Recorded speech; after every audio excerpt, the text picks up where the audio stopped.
Hi. పాప పుట్టి వాళ్ళకి 2 months completed. So second month photoshoot చేద్దాం అనుకుంటున్నాను. జస్ట్ ఇంటి దగ్గర దొరికే నార్మల్ ఫ్లవర్స్ తీసుకొచ్చాను. సో ఒకసారి ట్రై చేసి చూద్దాం. నేను నార్మల్గా క్రేడల్ లాగా చేసి అందులో పాపది ఫోటోషూట్ చేద్దాం అనుకుంటున్నాను. అండ్ మెయిన్లీ ఏంటంటే ఇట్లా ఫ్లవర్స్ కానీ లీవ్స్ కానీ వీటితో మనం ప్లాన్ చేస్తే మాత్రం కంపల్సరీ అవన్నీ చెక్ చేసుకోవాలి. ఎందుకంటే అందులో మామూలుగా మనం బయట నుంచి తీసుకొస్తాము. సో అందులో ఏమంటారు చిన్న చిన్న బగ్స్ కానీ పురుగులు కానీ ఏమన్నా ఉంటే మళ్ళీ బేబీస్కి చాలా ఇబ్బంది అవుతుంది. సో ఒకసారి మంచిగా నీట్గా మొత్తం అంతా చెక్ చేసి నీట్ చేసుకొని తర్వాత వాటితో షూట్ చేద్దాము. సో నేను ఆల్రెడీ చేసుకున్నాను, మొత్తం నీట్గా అంతా సెట్ చేసి పెట్టుకున్నాను.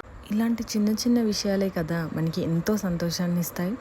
నా బేబీ పెద్దయ్యాక ఇవన్నీ చూసుకొని మా అమ్మ నా కోసం ఇట్లా చేసిందా ఇవన్నీ చేసిందా అని అనుకుంటుంది కావచ్చు. అయినా మనం ఇంత కష్టపడేది వాళ్ళ కోసమే కదా. అన్నిటికీ ఖర్చు పెట్టాలి అంటే కుదరదు.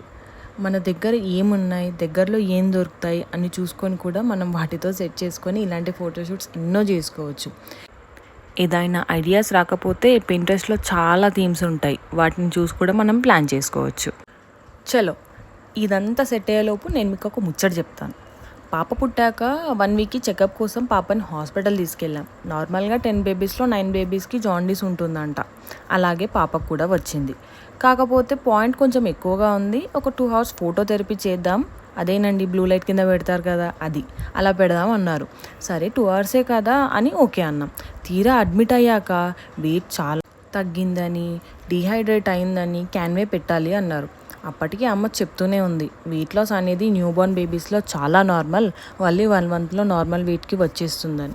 కానీ మనం ఎందుకు వింటాం? అంటే ఎదురు చూడగా పుట్టింది కదా, సో రిస్క్ తీసుకోవడం ఎందుకు అని ఇష్టం లేక డాక్టర్కి సరే అని చెప్పాం. అప్పుడు స్టార్ట్ అయింది. పాపని బయటికి తీసుకెళ్ళి క్యాన్వే పెట్టడం స్టార్ట్ చేశారు. పాప ఎంత చిన్నగా ఉంటుందండి, నర్వ్ దొరకట్లే అని ఈచ్ హ్యాండ్కి 4 to 5 times ట్రై చేశారు. అప్పటి వరకు అలాంటి సిచ్యువేషన్లో వేరే వాళ్ళు ఉంటే పాప కోసమే కదా చేస్తుంది, దానికి ఎందుకు ఏడ్చి ఓవర్ చేస్తున్నారు అనుకునేదాన్ని. కానీ ఫస్ట్ టైం అమ్మ బాధ తెలిసింది, పాప ఏడుపులో అమ్మ లోతు తెలిసింది. అప్పుడు అర్థమైంది మనం వేరే వాళ్ళ బాధని చిన్న చూపు చూడకూడదు అని. ఎందుకంటే ఆ బాధ మనకి అర్థం అవ్వదు అన్లెస్ అంటిల్ ఆ ప్లేస్లో మనం ఉంటే తప్ప. సో చూడండి, పాపకి 2nd month ఫోటోషూట్ ఇలా చేసాం. ఇవన్నీ ఇంటి దగ్గర దొరికే ఫ్లవర్స్ అండ్ లీవ్సే. వాటితో క్రేడిల్లాగా ఇలా డిజైన్ చేసి పాపకి చిన్నగా ఫోటోషూట్ చేశాను. చాలా బాగా వచ్చింది. మీకు కొన్ని ఫొటోస్ యాడ్ చేశాను, చూడండి.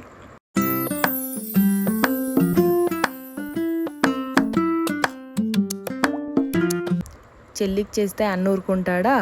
ఇది వీడి పరిస్థితి. వీడు నా కొడుకేనండి, కాకపోతే నా చెల్లికి పుట్టాడంతే.